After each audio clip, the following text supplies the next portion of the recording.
Bienvenidos sean todos, estimados maestros. Iniciamos entonces nuestra noche de capacitación. Es muy importante que, como siempre les digo, dedicarle tiempo a nuestra preparación. Si nosotros no le dedicamos, nadie lo va a hacer por nosotros. Todo nos pueden quitar menos la preparación y el conocimiento que vayamos adquiriendo. ¿Bien? Así que vamos a poner todo nuestro esfuerzo y como siempre les digo, nosotros somos los dueños de hacer que las cosas sucedan. No hay que esperar, ¿no? Bueno, que Diosito quiera. Por supuesto que Dios quiere, pero tienes que trabajar tú. Así que por ello, pues es la preparación, el dedicarle tiempo a nuestra preparación. Listo, maestros. Entonces vamos a compartir ya el material para esta noche.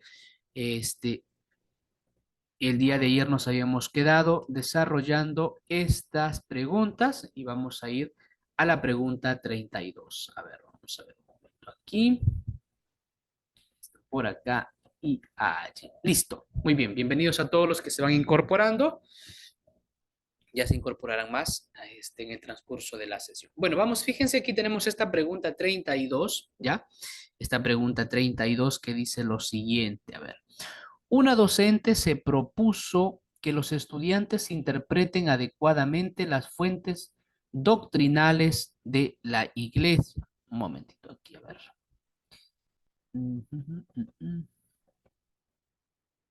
Ya, para que no algunos se me distraigan un ratito, ahí dice, ya, una docente se propuso que los estudiantes interpreten adecuadamente las fuentes doctrinales de la iglesia. Para lograr su objetivo, organizó un trabajo colaborativo sobre el papel de los patriarcas en la historia de la salvación. Pero al revisar los trabajos notó que el análisis realizado al papel de cada personaje era inadecuado. Bien, aquí nos damos cuenta entonces ya que ese análisis que hicieron era inadecuado. No hay que tener miedo de decir esto cuando algo está mal. La pregunta es, ¿qué actividad es más pertinente para que la docente brinde una adecuada ayuda pedagógica a los estudiantes? Las acciones que realiza el docente, pues son esas acciones pedagógicas. Entonces, ¿cuál es la más pertinente? Entonces, la más pertinente es la más adecuada, siempre teniendo en cuenta nuestro modelo socioconstructivista, ¿bien? En la que el docente es un facilitador y no hace la tarea por los estudiantes. Bien, a ver ahí, que se pueda ver.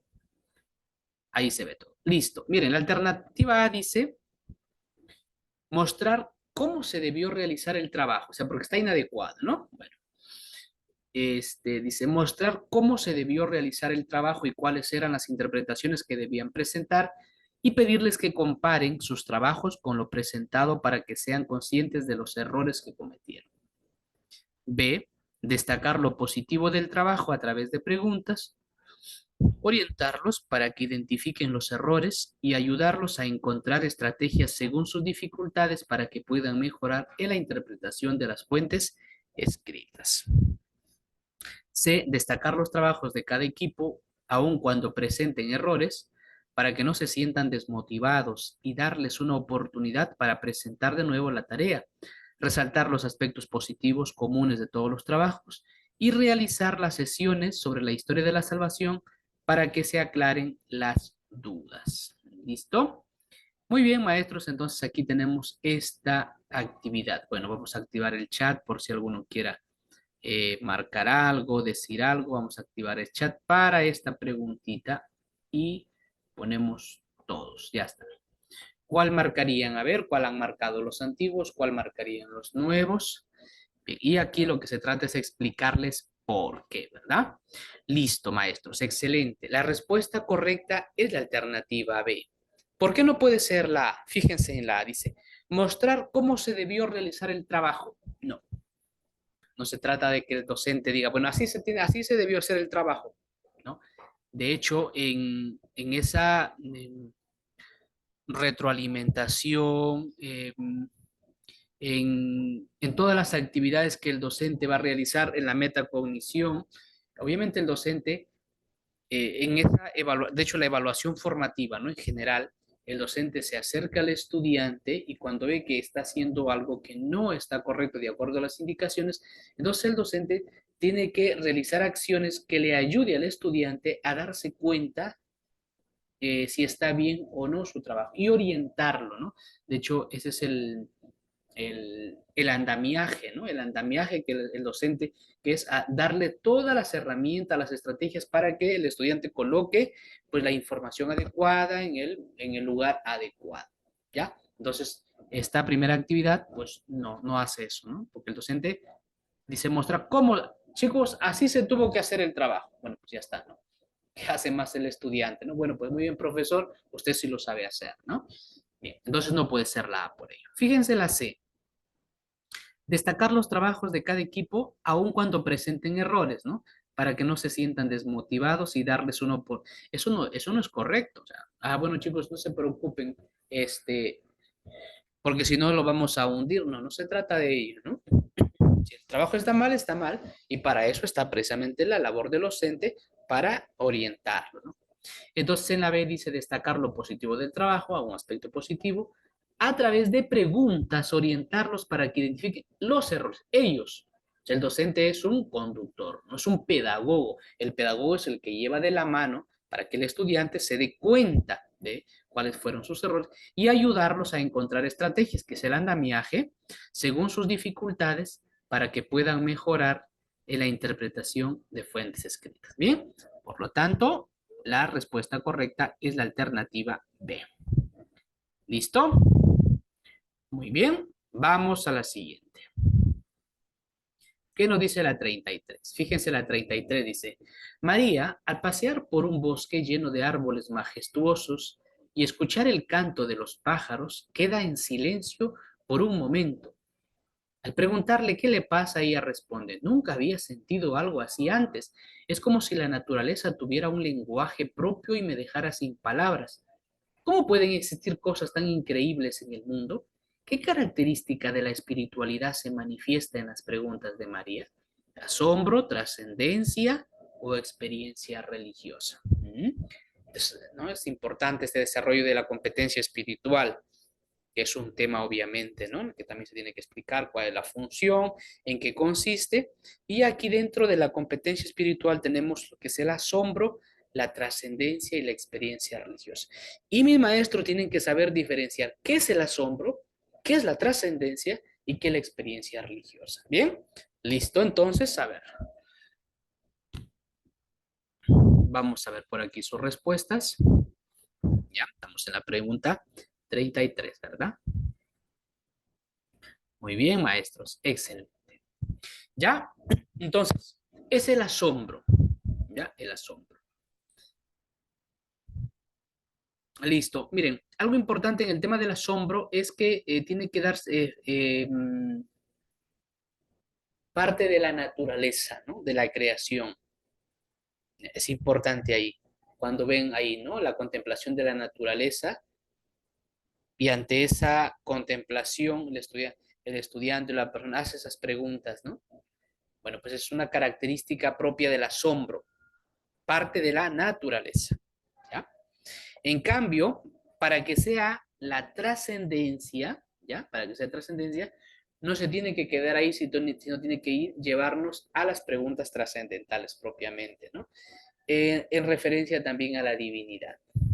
Y para que sea experiencia religiosa, tiene que aparecer por allí lo que son ritos litúrgicos, ritos sacramentales o ritos religiosos. Con eso yo diferencio y marco la respuesta sin equivocar. Bien, bueno, pues aquí dice María al pasear por un bosque, la naturaleza, ya está, llena de árboles majestuosos, al escuchar el canto de los pájaros, queda en silencio.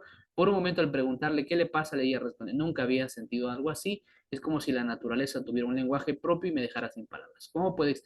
Bien, esta es una pregunta, un tema muy importante que se dio en el examen de ascenso y que trajo muchas dificultades para los maestros porque no sabían diferenciar asombro, trascendencia y experiencia religiosa. Luego, hay que tener en cuenta lo que les acabo de decir. Listo.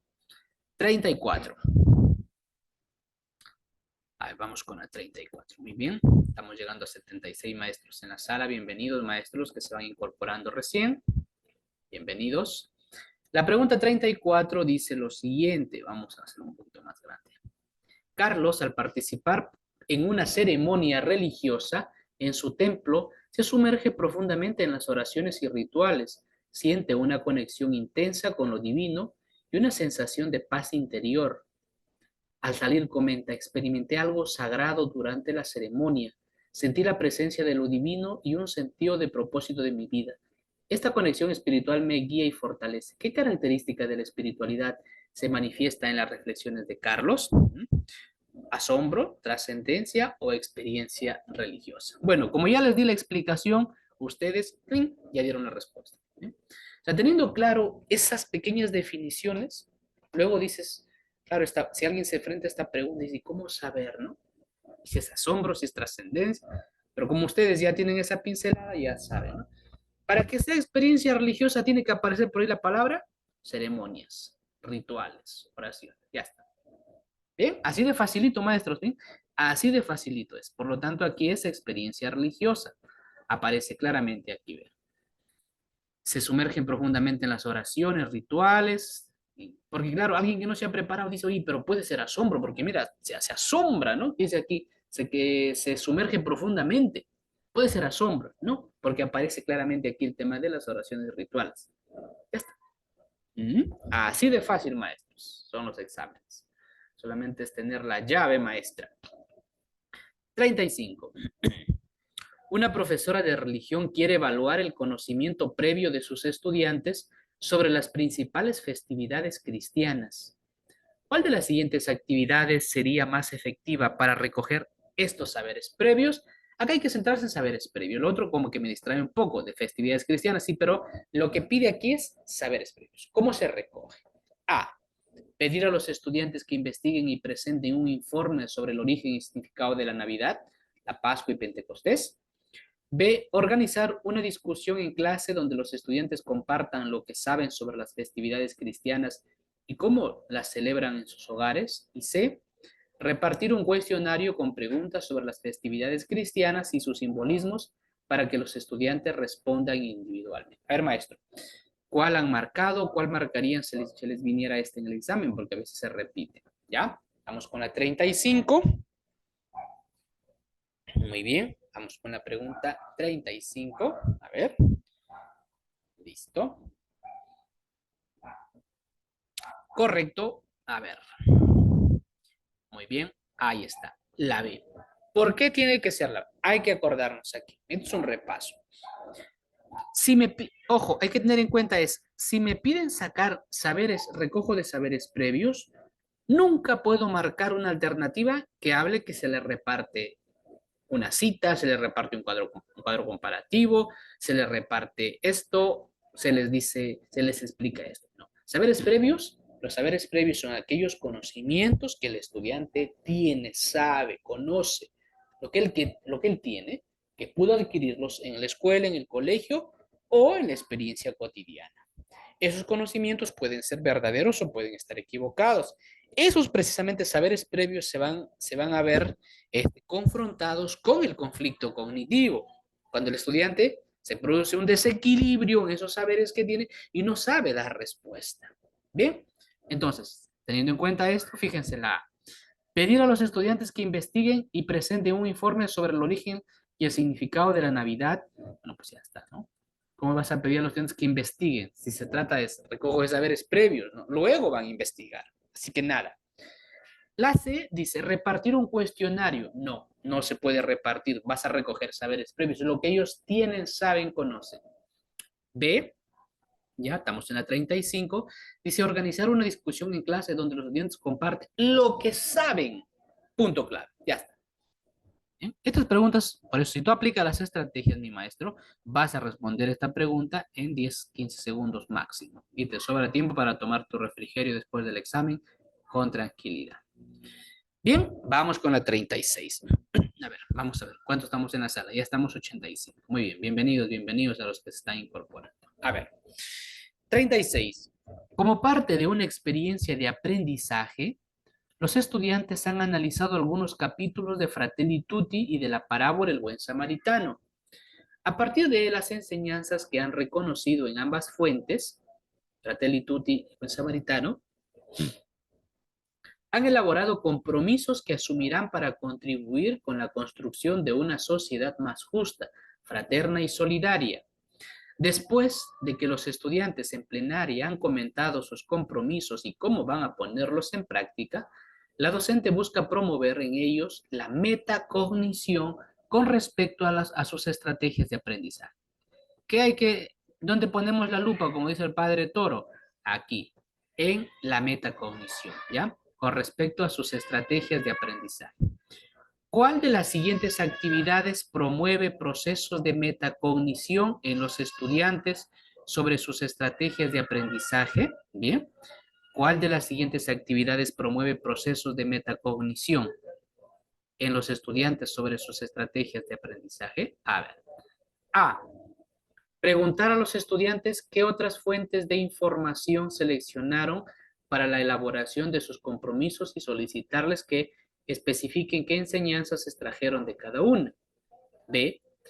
Pedir a los estudiantes que señalen cómo se organizaron para formular los compromisos que querían elaborar y cómo han planificado supervisar el cumplimiento de dichos compromisos. C. Solicitar a los estudiantes que analicen la relación que existe entre los siguientes conceptos: justicia, fraternidad, solidaridad, y preguntarles por qué estos son importantes para elaborar algunos compromisos según las enseñanzas del Evangelio. Muy bien. A ver, vamos a subirlo un poquito más. 36, ¿ya? Vamos con la pregunta 36 entonces. ¿Cuál marcarían ustedes?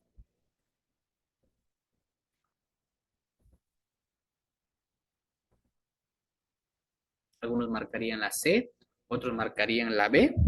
Listo. Vamos allá. Se busca promover en ellos la metacognición, ¿ya? Metacognición. Pregunta clave. Maestros, así de manera sencilla y práctica, ya en la cancha, como se dice. La metacognición, ¿cuáles son las preguntas elementales para la metacognición? Ustedes lo saben, escríbanlo a ver. Y con eso se van a dar cuenta que se han equivocado algunos. Cuando tú haces metacognición con tus estudiantes, ¿qué preguntas? Fundamentalmente, la metacognición es un proceso también, ¿no? ¿Qué preguntas? ¿Qué? ¿Qué? ¿Cómo? ¿Para qué? Fundamentalmente. ¿Qué? ¿Cómo? ¿Para qué? ¿Qué aprendí? Dentro del que aprendí, ¿no? El para qué me sirve muy bien. El cómo es importante porque son las estrategias que utilizaste y para qué me sirve la aplicación. Bien. Entonces, si tú sabes eso de ahí, aplica, maestro, aquí las preguntas, ya para los que se me equivocaron. ¿En cuál de estas preguntas, en cuál de estas alternativas encuentras eso? No necesariamente tiene que estar todo, ¿qué, cómo, para qué? Pero ¿en cuál de ellas está a lo mejor uno fundamentalmente? ¿Ya? A ver, vamos los que me marcaron la C. Fíjense, los que marcaron la C, rectifiquen. A ver, en la C dice, solicitar a los estudiantes que analicen la relación que existe entre los siguientes conceptos. Hasta ahí no pasa nada. Justicia, fraternidad y solidaridad. Y preguntarles por qué estos son importantes para elaborar algunos compromisos según las enseñanzas del Evangelio. ¿Así es metacognición con tus estudiantes? No, ¿verdad? Vamos a la preguntarles a los estudiantes qué otras fuentes de información seleccionaron para la elaboración de sus compromisos y solicitarles que especifiquen qué enseñanzas extrajeron de cada una de ellas. Se va. B. Pedir a los estudiantes que señalen cómo se organizaron para formular los compromisos que querían elaborar y cómo han planificado supervisar el cumplimiento de dichos compromisos. ¿Cómo? ¿Cómo lo hicieron? Ahí está. ¿Bien? Muy bien. Entonces, claro. ¿Ya? El cómo está clarito aquí. ¿Cómo hicieron esto? ¿Cómo lo hicieron? Ah, ahí está. Se organizaron. Muy bien. Listo, maestro. Muy bien. Ya estamos llegando casi a 100 maestros de todo el territorio peruano. Bienvenidos, maestros. Vamos con la 37. A ver, ¿qué nos dice la 37? Un docente busca que los estudiantes reconozcan la importancia del Concilio Vaticano II para la Iglesia Católica. ¿Cuál de las siguientes acciones pedagógicas es más adecuada para que el docente logre su propósito? ¿Qué? Que reconozcan la importancia. A. Proponerles analizar los cambios sociales que logró el Concilio Vaticano II. Luego preguntar si creen que es necesario convocar un concilio hoy y cuál sería la finalidad. Finalmente, pedir que en grupo señalen qué creen que debería cambiar la Iglesia Católica para atender las necesidades de la sociedad actual. B, pedir que analicen el documento conclusivo del Vaticano II y luego solicitar que identifiquen al Papa que lo organizó y las razones de por qué duró tanto tiempo. Finalmente, pedir que realicen una línea de tiempo con los aportes de los papas que intervinieron en dicho concilio. C. Presentar el contexto de la Iglesia Católica antes del Concilio Vaticano II, celebración de misas, uso de latín, formación de los sacerdotes, entre otros. Luego presentar los cambios que produjo dicho concilio. Finalmente pedir que expliquen por qué creen que se introdujeron esos cambios. Muy bien. A ver, vamos a hacer un poquito más pequeño para que se pueda ver todo. Ahí se ve todo. A ver. Listo, maestros. La pregunta aquí es clave. Que reconozcan la importancia del Concilio Vaticano II. Los maestros que ya están con nosotros más tiempo, veteranos, saben la estrategia y esta pregunta es tan larga que más se demora en leerla que en responderla.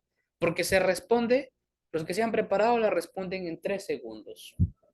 Así, con una mirada flash. ¿Por qué? Porque tienen una estrategia que les hemos regalado y que no falla y se puede aplicar para cualquier pregunta. Bueno, para los nuevos, los que están incorporando, se llevan este regalo esta noche.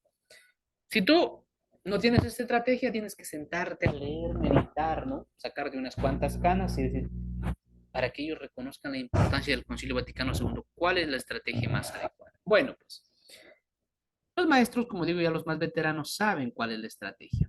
Entonces, aquí está el regalo. Ojo, apunta maestro si eres nuevo. El regalo es, cuando el ministerio te hace una pregunta por la importancia de algo, da igual lo que sea. Concilio, como el caso de acá, para la iglesia, la importancia del concilio para la iglesia, la importancia del concilio para la vida cristiana, no sé lo que sea, la importancia del canon para la iglesia, la importancia de lo que sea, con tal que sea la importancia de, siempre la respuesta es la alternativa que te hable de contexto. ¿Y por qué, profesor Evander, esa palabrita? Porque el contexto explica la importancia de algo. Por ejemplo, este, para entender, por ejemplo, la importancia de la educación virtual, hay que entender el contexto. Y el contexto, pues, ¿no? Imagínense, ¿no? El COVID, por ejemplo, en la que no nos podíamos mover. Entonces, es el contexto donde empieza todo esto, ¿no? Entonces, por ejemplo, aquí dice que reconozcan la importancia del concilio. ¿Cómo saber si fue o no importante el concilio de Trento, Vaticano, lo que sea? Pues el contexto, porque el contexto es el antes, durante y después. A ver, ¿qué pasaba en ese momento? Ah, se daba este problema. Antes, durante, después. Entonces, ¿qué es lo que produjo el concilio? Entonces, el contexto te va a dar la respuesta. Ojo, o también puede ser aquí, si te preguntan por el rol, es igualito, el rol, la importancia, ¿de acuerdo? Entonces, obviamente, pues aquí está la respuesta, ¿no? En la pregunta 37, presentar el contexto de la Iglesia Católica antes del concilio, ya está. Porque presentar ese contexto va a ayudar precisamente a que los estudiantes comprendan la importancia del concilio. Si la pregunta fuera que los estudiantes comprendan la importancia, un ejemplo, del concilio de Nicea, la respuesta será el contexto que hubo. ¿Sí? Bueno, pues son esos regalos facilitos y se responde bien rápido. Vamos con la 38. Una de las maneras para que los estudiantes profundicen en el valor teológico y doctrinal permanente del Concilio Vaticano II es acudir a decretos, declaraciones o constituciones. Es una pregunta muy doctrinal que está dentro del temario, ¿ya? Y maestros, bienvenidos, ya está. Copamos la sala con 100 maestros. Bienvenidos a todos. Ya somos 100 maestros de todo el territorio nacional. Muy bien. Bueno, el Concilio Vaticano II tiene decretos, tiene declaraciones y tiene constituciones. Y no todos los documentos tienen el mismo rango. Bueno, para eso ya hay que saber, ¿no? ¿Qué es una constitución, qué es un decreto y qué es una declaración? Bien, en resumen, bien. Pues una constitución, ¿bien?, tiene un valor teológico permanente, doctrinal, porque es algo que no va a cambiar. Son 4 constituciones, ¿bien? El concilio, que se estudia cada una, obviamente, ya saben ustedes qué es cada uno. Bueno, Pero también están las declaraciones y los decretos. Bueno, los decretos fundamentalmente hacen referencia a lo disciplinario y normativo, no sobre algo, un decreto. Las declaraciones, sin embargo, son informes de ciertos temas en estudio, como por ejemplo, que se están dando, ¿ya? Entonces, pues eso puede avanzar, puede cambiar, ¿no? Igual los decretos pueden cambiar, pero una constitución, ¿no? Entonces, lo que contiene el Lumen Gentium, lo que contiene Dei Verbum, Sacrosantum Concilio, no va a cambiar, ¿ya? Listo. Entonces, aquí, como dice aquí, valor teológico permanente, pues constituciones. No todos los documentos entran en el examen, ¿bien? Del Concilio Vaticano II. Listo. 39. 39. A ver. El docente pretende que sus estudiantes realicen un conversatorio sobre la necesidad de conocer y comprender el mundo en el que vivimos, puesto que se puede ya hablar de una verdadera metamorfosis social y cultural que redunda también en la vida religiosa. ¿Qué documento del Concilio Vaticano II les podría ayudar en su propósito? Gaudium et Spes, Ad Gentes o Lumen Gentium. Bueno, esta es una pregunta doctrinal también. Para eso hay que conocer cada uno de estos documentos, Gaudium et Spes, Ad Gentes y Lumen Gentium. Bien, que nosotros, lo que hacemos nosotros en el centro es darles un resumen de cada uno de ellos y hasta solucionado el tema, ¿no? Bueno, obviamente, es la Gaudium et Spes, porque es los gozos y esperanzas, ¿no? También que vamos a ver aquí. Aquí lo importante es esto, ¿no? Sobre la necesidad de conocer y comprender el mundo en el que vivimos, puesto que se puede hablar de una verdadera metamorfosis. Bien, esto es lo que abre el documento Gaudium et Spes. Bueno, para eso hay que leer el documento y saberlo, o su resumen como nosotros les damos. Así que ahí está, eso lo pasamos. 40. Durante una lección sobre la doctrina social de la Iglesia, el profesor destaca la importancia del principio del bien común y su aplicación en la toma de decisiones políticas y sociales. Para ayudar a los estudiantes a comprender mejor este principio, ¿cuál de las siguientes actividades sería más apropiada? A. Invitar a un experto en ética social para que dé una conferencia sobre el principio del bien común y cómo se relaciona con la responsabilidad individual y colectiva en la promoción del bienestar de toda la sociedad. B. Asignar a los estudiantes la tarea de investigar y presentar ejemplos históricos y contemporáneos de proyectos de desarrollo comunitario que hayan sido impulsados por el principio del bien común, como la creación de parques públicos o programas de vivienda asequible. Y C. Organizar un debate en el que los estudiantes discutan cómo políticas gubernamentales como la educación pública o la atención médica universal pueden promover el bien común al proporcionar servicios esenciales para toda la sociedad. Vamos a hacer un poquito más pequeño. Listo, vamos ahí con la 40. Dice, durante una lección sobre la doctrina social de la Iglesia, el profesor destaca la importancia del principio del bien común y su aplicación en la toma de decisiones políticas y sociales. Para ayudar a los estudiantes para comprender mejor este principio, ¿cuál de las siguientes actividades sería más apropiada?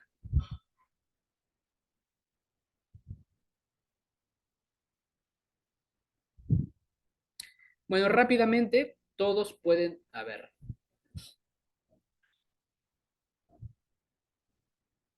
no sé si alguno me ha marcado la A, ¿ya? Pero la A no se puede marcar. ¿Por qué no podemos marcar la A? Ya, eso es práctico. Porque aquí dice invitar a un experto en ética social para que dé una conferencia. Pues ya se acabó, ¿no? Pues ya les dicen qué es lo que es y punto, solucionado. No. O sea, aquí la actividad hace el experto, ¿no? Y no se trata de eso en el tema educativo. Ya, así que la A sale volando. Muy bien, ya, nos queda la B y la C. A ver la B. Asignar a los estudiantes la tarea de investigar y presentar ejemplos históricos y contemporáneos de proyectos de desarrollo comunitario que hayan sido impulsados por el principio del bien común. como la creación de parques públicos o programas de vivienda asequible. Pero aquí lo que se quiere es, el profesor dice, destaca la importancia del principio del bien común y su aplicación en la toma de decisiones políticas, para ayudar a estudiantes a comprender, para que comprendan mejor este principio. Entonces, asignando a los estudiantes la tarea de investigar y presentar ejemplos históricos y contemporáneos de los proyectos de desarrollo, les ayudará precisamente a comprender qué es el principio del bien común. O la C, organizar un debate en el que los estudiantes discutan cómo políticas gubernamentales como la educación pública o la atención médica universal pueden promover el bien común al proporcionar servicios esenciales para toda la sociedad. Muy bien. Ahí está, contextos políticos, muy bien. Bueno, obviamente es la mejor actividad, ¿no? Organizar un debate. De esa manera ellos van a comprender mejor el principio del bien común a través de ese trabajo que van a hacer ellos mismos. Pero ojo, es importante tener aquí la parte doctrinal. La parte doctrinal es, ¿qué es el bien común? El bien común son todas las condiciones, se asegura todas las condiciones mínimas esenciales para que la persona, la familia y la sociedad puedan cumplir de manera más fácil sus objetivos. Bien, entonces aquí está, aparece, ¿no? Todo el tema de la educación, la salud. Sí. Muy bien, 41. Una docente busca que los estudiantes comprendan la importancia de las... Miren, ojo, a ver, rapidísimo, otra vez, miren, la importancia de las encíclicas. Si estuviste atento y no te dormiste, maestro, ya sabes.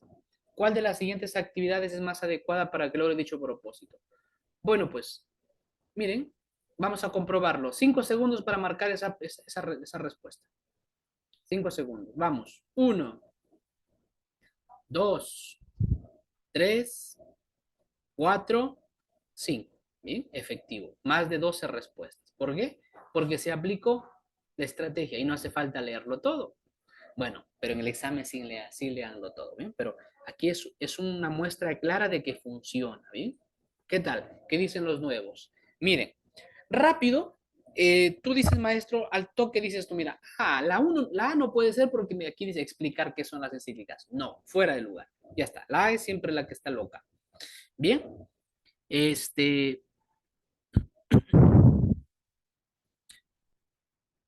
en cambio en la B aparece aquí el tema del contexto social. Indicar que lean ellos, ¿ah? No es que indicar que lean la introducción de una encíclica, luego pedir que dialoguen sobre el contexto social en el que se escribe. Finalmente orientarlos, listo.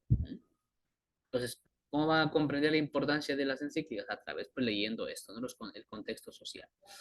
El AC dice organizar a los estudiantes en equipos, luego solicitar que cada uno de ellos elija una encíclica para que elaboren un resumen, finalmente indicar que intercambien sus resúmenes para que todos los estudiantes conozcan el contenido. No, no se trata de que conozcan el contenido de las encíclicas, no la importancia de las encíclicas en general. ¿Bien? ¿Se dan cuenta cómo las estrategias nos ayudan y nos facilitan la vida? Pero hay que tenerlas. ¿Listo? Y así como esta, hay muchas estrategias que les damos a lo largo del curso, ¿verdad? Para que se facilite la vida. Y se puede aplicar en cualquier pregunta. 42. ¿Cuál es el objetivo principal de la encíclica Fides de Ratio doctrinal? Explicar el predominio de la fe sobre la razón, aclarar las diferencias fundamentales entre fe y razón, o valorar la capacidad de la razón humana para conocer a Dios. A ver, vamos, maestros. Bien. Muy bien, bienvenidos a todos. Ya estamos pasando los 110 maestros en la sala. Gracias a Dios tenemos una sala con capacidad para 500 maestros, así que siempre habrá espacio para los que quieran entrar.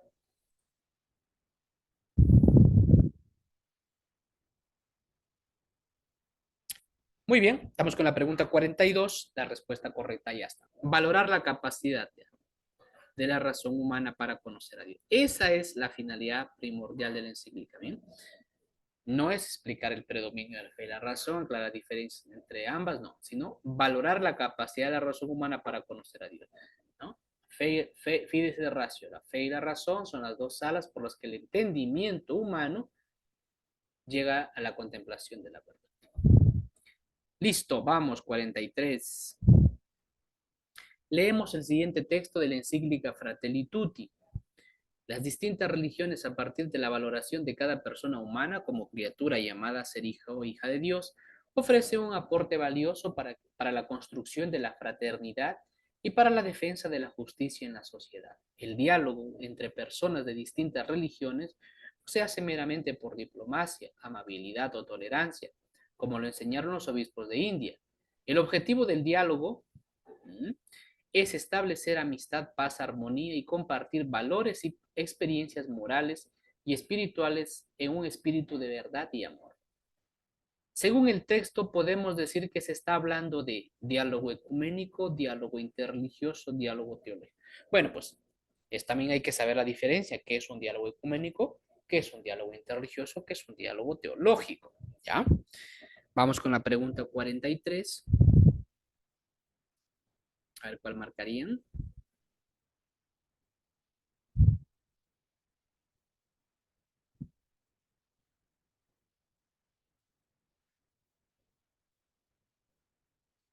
A ver, quiero ver. Vamos, maestros. 43. Me han marcado la A, la B y la C.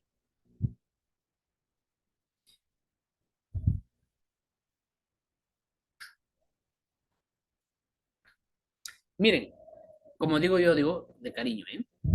Un jalón de oreja para los que me marcan alternativa A. Ojo, ¿bien? Miren, aquí dice distintas religiones. Si ya es distintas religiones, no puede haber ecumenismo. Métete eso en la cabeza, maestro. Si se habla de distintas religiones, no hay ecumenismo. Si son distintas religiones, budismo, judaísmo, lo que sea, puede darse o diálogo interreligioso o un diálogo teológico, si acaso, ¿no? Pero sobre todo diálogo interreligioso. Pero no puede haber. Entonces, si tú tienes claro esto, ya no te ves equivocado. El diálogo ecuménico se da entre cristianos.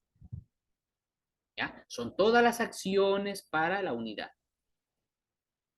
El diálogo interreligioso se da con las otras religiones. Yo no hago diálogo interreligioso con los adventistas, con los presbiterianos, con los luteranos, no. Con ellos se hace diálogo ecuménico, o si acaso diálogo teológico, ¿sí? Pero no diálogo interreligioso. Pero aquí está hablando de distintas religiones, ¿ya? Entonces la respuesta sería 43, la alternativa B. ¿Sí? ¿Está claro, maestros? Para los que se me equivocaron, ¿ya? No se van a equivocar nunca más. ¿Mm? Acuérdate, si habla de distintas religiones, no puede haber ecumenismo. Si el ecumenismo, para que sea el ecumenismo, tiene que ser entre cristianos y el diálogo teológico fundamentalmente entre cristianos, ¿ya? Porque yo no puedo hacer un diálogo teológico, por ejemplo, con los budistas. Si acaso puedo hacerlo con los judíos o con los musulmanes, pero no con los budistas, porque no tienen una divinidad propiamente. Por eso con ellos es diálogo interreligioso.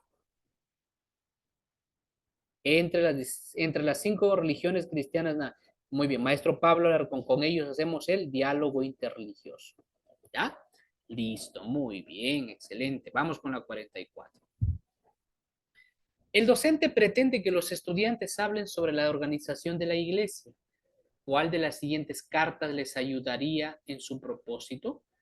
Para hablar del tema de la organización de la iglesia, pueden ser las cartas católicas, las cartas pastorales o los evangelios. ¿Mm?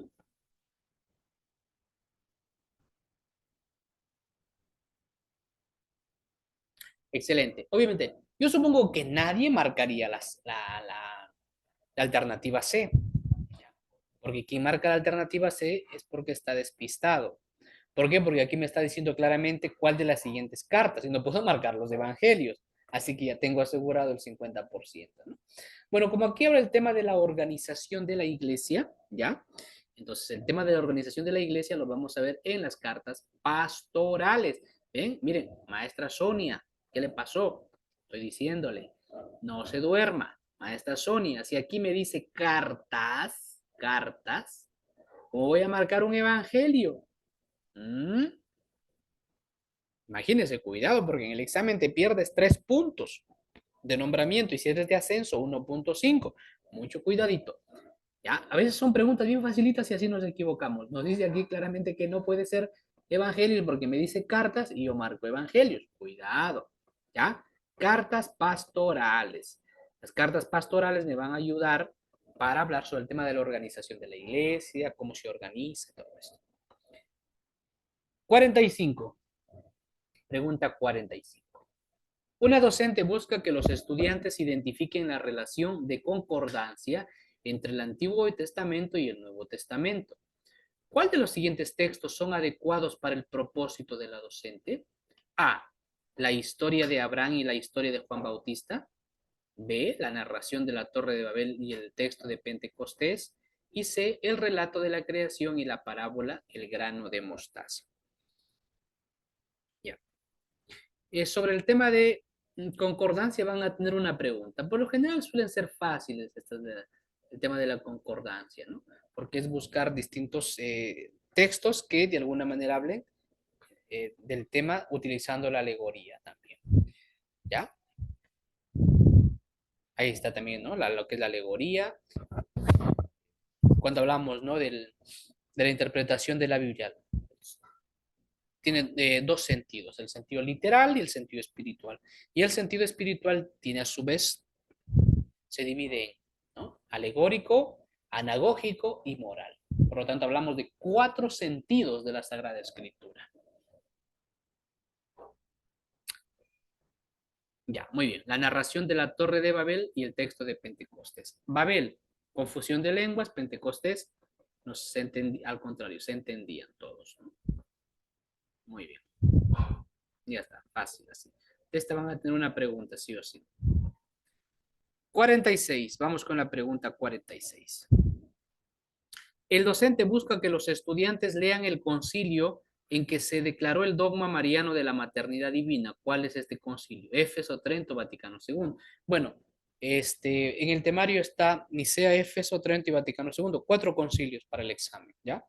4 concilios. Hay que saber un poco el contexto y qué problema afrontó y cuáles fueron sus conclusiones. Bueno, pues, por lo tanto, si hablamos de Éfeso, obviamente ya nadie se me equivoca, ¿no? Ya, ¿para qué más? Éfeso, vamos a hacerlo siempre con el tema de María, ¿no? Maternidad divina. Ya, fácil. 47. Nos sugiere la acción del Espíritu Santo que alienta en la palabra escrita por los agiógrafos. No se trata de un dictado por parte de Dios ni el simple visto bueno que ha dado la Iglesia después a esos libros. ¿A qué definición hace referencia el texto? ¿Escritores sagrados, inspiración o al canon? A ver, maestro, ¿a qué estará haciendo referencia esto? Vamos.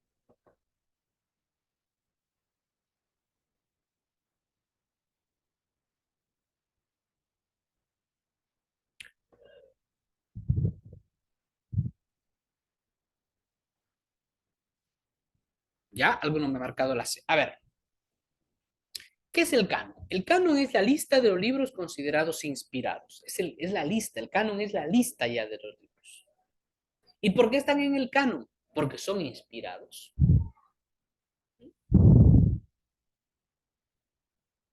¿Quiénes son los escritores sagrados? Los agiógrafos, los que ponen por escrito el mensaje de Dios. ¿Qué es la inspiración? ¿Mm? Bueno, pues ahí mismo está, ¿no? Es la acción del Espíritu Santo que alienta en la palabra escrita de los agiógrafos. Es, es la acción del Espíritu Santo que guía a los agiógrafos, ¿bien? Para que pongan por escrito. Entonces aquí está hablando no del canon, porque el canon es la lista. Aquí dice, sugiere la acción del Espíritu Santo, que mueve a los, hablando de la inspiración. ¿Ya? ¿Sí? ¿Marcaron? El día del examen, no sé qué me pasó y salté las 2 preguntas. Ah, bueno, que sí. En el simulacro he visto que han llegado creo que hasta 90 puntos, ¿bien? De que si hubiesen sacado 95, si alguno ha sacado 96, genial, ¿no? Yo siempre les digo, yo los preparo siempre a los maestros, ¿no? Ya llevamos varios años preparando, ¿no? Y siempre la preparación que yo, a donde apunto, es, o sea, siempre va a quedar alguna preguntita que es a veces confusa, porque va a haber preguntas en el examen que va a depender mucho de quién elabore la pregunta. Y entonces, ahí a veces hay preguntas que son muy confusas y a veces no está bien formulada. Entonces va a depender mucho de quién la elabore. Entonces, dejamos como un margen ahí de 5 preguntas, ¿no? Como máximo. Entonces, para estar bien preparado es cuando fallo, ya, por decir, bueno, de 50, de 40, los que han hecho 40, bien. Pero los que han hecho 45, genial, ¿ya? Porque ya te queda el margen de esas preguntas que son ambiguas, que no están claras, que siempre va a haber. ¿Bien? Entonces, claro, porque uno me dice, ¿cuántos puntos me hace falta para nombrarnos? Bueno, no apuntamos ahí, apuntamos a sacar el puntaje para la octava escala, aunque no esté en la octava escala, si es ascenso o en nombramiento. ¿Bien? Apuntamos alto, y es posible. Vamos con la 48. Lee el siguiente texto y determina a qué género literario corresponde. Respeta a tu padre y a tu madre para que se prolongue tu vida sobre la tierra que Yahvé Dios, tu Dios te da. No mates, no cometas adulterio, no robes, no atestigues en falso contra tu prójimo, no codicies la casa de tu prójimo, no codicies su mujer, ni sus servidores, su buey o su burro. No codicies nada de lo que pertenece. Bueno, aquí. A ver. ¿A qué género corresponde? Muy bien, ya está. Correcto, bien. Así es. Corresponde al género ley, ¿eh? Que lo encontramos en el libro del Éxodo. ¿Ya? Ley. Son normas, preceptos. Listo.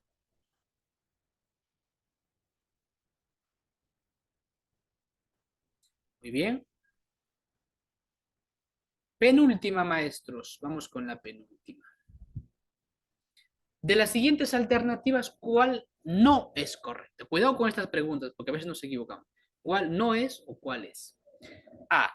La asistencia del Espíritu Santo en la iglesia garantiza la infalibilidad en determinadas situaciones, por ejemplo, proclamación de dogmas, declaración de santos. B. La asistencia del Espíritu Santo en la iglesia garantiza que siempre se vaya a actuar de la mejor manera posible. C. La asistencia del Espíritu Santo en la iglesia garantiza la infalibilidad papal para cuando hable ex cátedra sobre fe y moral. Muy bien. ¿Cuál no es correcta? Quiere decir que hay dos alternativas correctas aquí. ¿Cuál es incorrecta?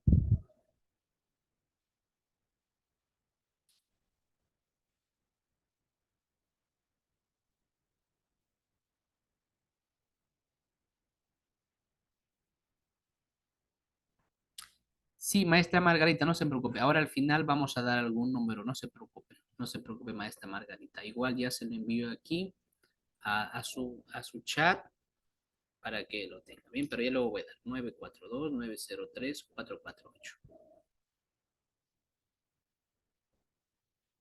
El número que voy a poner aquí, ya. Cualquier cosa, nuestro número de secretaría para el intensivo que se viene ahora, ya saben que tenemos un curso que empieza, que es un repaso para los que son de nombramiento y es una introducción para los que son ascenso. 2 de, empezamos el 2 de agosto hasta el 29, ¿no? Así que los que son nuevos y quieren participar de este repaso, pues pueden hacer su inscripción. Bien, ya ahí con el número que les dejé. Bueno, vamos a ver cuál han marcado sus respuestas. A ver, dicen la B, ¿no? A ver, la A dice aquí, la asistencia del Espíritu Santo en la iglesia garantiza la infalibilidad en determinadas situaciones. O sea, quiere decir que la iglesia no siempre es infalible, por supuesto, no siempre. Por ejemplo, cuando se proclama un dogma es infalible la iglesia, sí, ahí es infalible, no se equivoca. Cuando se declara un santo, la iglesia es infalible, sí. Perdón, ahí la iglesia es infalible. ¿Por qué? Porque obviamente por eso hay todo un proceso y se pide inclusive la confirmación del cielo a través de un milagro. Ahí no puede ver que, ay, me equivoqué, no era santo San Martín de Porres, disculpen, bórrenlo. No, ahí la iglesia es infalible. ¿Por qué? Porque tiene la confirmación también del cielo a través de los milagros, ¿no? Que se piden. ¿Ya? Entonces, no puede ser la A porque la A es verdadera. B, vamos a dejar la C. Vamos a la C. La asistencia del Espíritu Santo en la iglesia garantiza la infalibilidad papal para cuando habla ex cátedra sobre fe y moral. Sí, por supuesto. Ahí sí. Ahí, cuando habla el Papa ex cátedra, como, es como sucesor de Pedro, como pastor universal, sobre fe y moral, por supuesto. Allí el Papa es infalible. Pero si el Papa opina sobre no sé, que cuál país va a ganar el fútbol, pues el Papa se puede equivocar. Ahí. Solo cuando habla sobre fe y moral. ¿Ya? En cambio, la C dice, la asistencia del Espíritu Santo en la iglesia garantiza que siempre se vaya a actuar de la mejor manera posible. No, el hecho de que el Espíritu Santo guíe la iglesia no siempre significa que la iglesia va a actuar de la mejor manera posible. De hecho, a veces la iglesia ha actuado de la peor manera posible. Por supuesto que ha habido épocas en las que ha actuado de la peor manera posible. Pues el hecho de que el Espíritu Santo guíe a la iglesia no garantiza que siempre la iglesia vaya a actuar de la mejor manera posible. No, no siempre. A veces se han cometido muchas barbaridades, ¿ya? Ex cátedra, ex significan de, ¿no? Cátedra significa desde la silla de Pedro. Es una forma figurativa para decir cuando habla en nombre como sucesor de Pedro, como pastor de la Iglesia Universal. Por ejemplo, una encíclica. Vamos con la 50. La Santa Madre Iglesia mantiene y enseña que Dios, principio y fin de todas las cosas, puede ser conocido con certeza mediante la luz natural de la razón humana a partir de las cosas creadas. Sin esta capacidad, el hombre no podría acoger la revelación de Dios. El hombre tiene esta capacidad porque ha sido creado a imagen y semejanza, imagen de Dios. Según el texto presentado, ¿a qué forma del conocimiento de Dios se estará haciendo referencia? A, modo mediato indirecto. B, modo inmediato o directo. Y C, visión beatífica. ¿A qué está haciendo referencia el texto? A ver, maestros, vamos a la última, a ver si cerramos con broche de oro.